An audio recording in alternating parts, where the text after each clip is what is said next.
Software engineer job में बहुत सारे मिथ हैं. In this video we will discuss some of the myth related with the software engineering.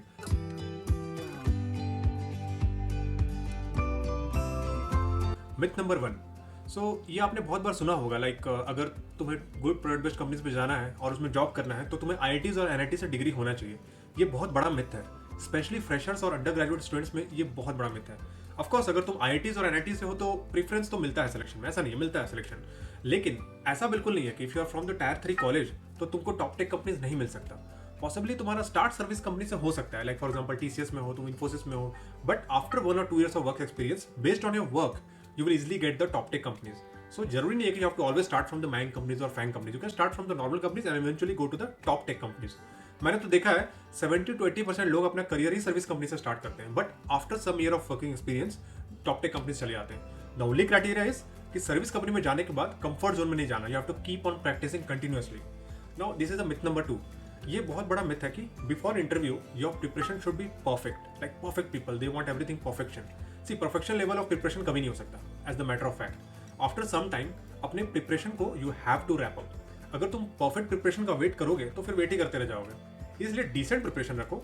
DSA, system design, tech stack, project work, all these things should be clear. You can answer all kind of queries related with all these topics. That should be the main criteria.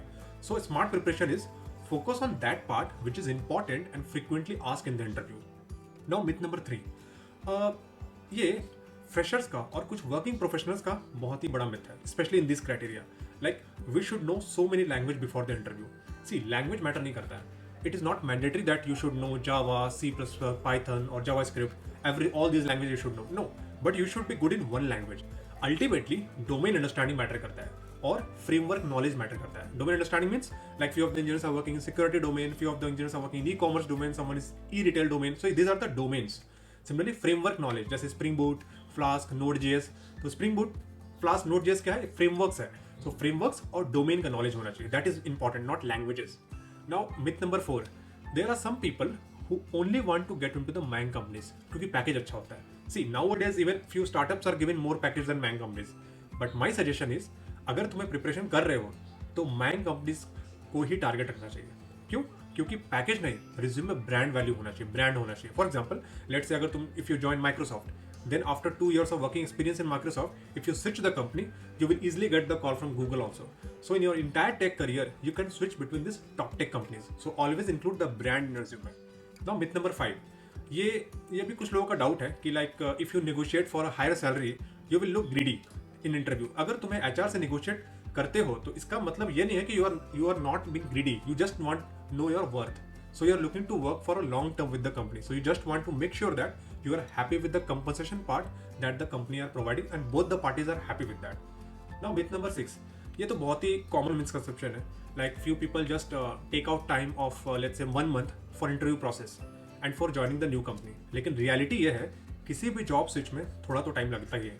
अगर तुम बहुत time के बाद interview दे रहे हो और कई बार rejection भी होगा, बट हर रिजेक्शन से तुम्हें बहुत अच्छा फीडबैक भी मिलता है. किन टॉपिक्स को तुम्हें स्ट्रॉन्ग बनाने की जरूरत है ये भी पता चलता है. कभी तुम DSA क्वेश्चंस में रिजेक्ट हो जाओगे, कभी तुम सिस्टम डिजाइन में रिजेक्ट हो जाओगे, कभी तुम प्रोजेक्ट डिस्कशन में रिजेक्ट हो जाओगे, but ultimately when you work on all these feedbacks that you are getting from the interviews you will be get selected. लेकिन इसमें फ्यू मंथ्स का टाइम तो लगता ही है. इसमें एक एक्सेप्शन है, if you are very lucky.